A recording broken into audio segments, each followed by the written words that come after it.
มาเบิ่งตัว A เนาะตัว A จะเท่ากับสระแอะสระแอเนาะบ่แม่นสระแอะสระแอะเนาะ มาตัวอย่างว่าตัว A ผสมกับตัวสะกดตัว N ก็เป็นสระแอนเนาะใส่ตัว C อ่านว่าแคนแคนแปลว่าสามารถเนาะอันนี้เฮามาเบิ่งตัวอย่างมันหลายๆตัวอย่างว่าตัว A ผสมกับตัวสะกดตัว T เป็นสระแอดในภาษาลาวก็คือแปลว่า T มาใส่ตัว B เนาะ bat เนาะใส่ตัว C cat ตัว A ผสมกับตัวสะกดตัว N ตัว N ก็เท่ากับตัวนอนภาษาลาวใส่ตัว C เป็นแคนเนาะอ่านว่าแคนแปลว่ากระป๋องหรือว่าสามารถเนาะใส่ตัว F เป็นแฟนแปลว่าพัดลมใส่ตัว A ผสมกับตัวสะกดตัว T เป็นสระแอดใส่ตัวพยัญชนะ F เป็น fat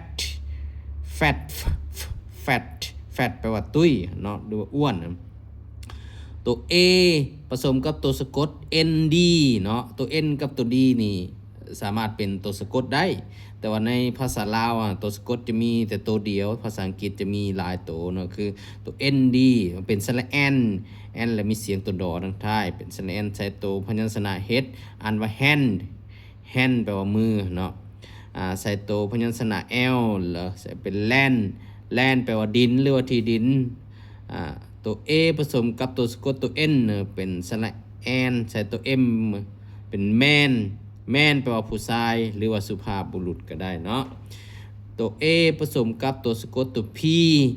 ตัว P นี่ถ้าเทียบใส่ภาษาลาวก็สิเท่ากับตัวพ่อเนาะแต่ว่าเฮาสิออกเสียงตัวบอก็ได้ตัวสะกดเป็นตัวบอก็ได้เนาะตัว P สระแอปใส่ตัว M เป็นแมปแปลว่าแผนที่ตัวสะกด N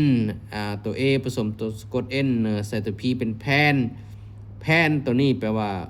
หม้อกระทะมันจะต่างกับแฟนเนาะตัวนี้ออกเสียงลมตัว for ไฟเนาะแฟนตัวนี้เป็นแพนบ่มีเสียงพอผ้าพอผู้เนาะแพนแปลว่าหม้อกระทะตัว A ผสมตัวสะกด T แล้วใส่ตัวพยัญชนะตัว R เป็น rat ตัว R เท่ากับตัวรอเรดาร์ในภาษาลาวนั่นเนาะ rat ก็คือหนูเนาะตัว A ใส่ตัวสะกด P แล้วใส่ตัวพยัญชนะ T เป็น tap ก็คือกอกน้ำหรือว่า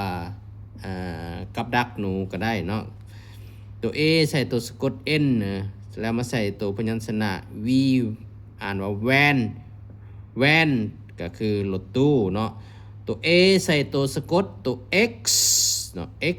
คือหูตัว X เท่ากับตัวกอตัวซอตัวสอเนาะแต่ว่ามันจะมีเสียงตัวสอหรือว่าเสียงตัวซอเป็น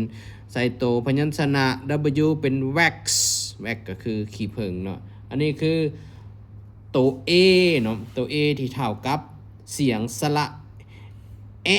เสียงสระแอในภาษาลาวเฮาเมื่อไปผสมกับตัวสะกดแล้วเอาไปผสมกับตัวพยัญชนะจะอ่านออกเสียงตามนี้เนาะและคลิปต่อไปเราจะมาเรียนเกี่ยวกับตัว E เนาะตัว E จะเท่ากับตัว A สำหรับคลิปนี้ก็จบก่อนเนาะ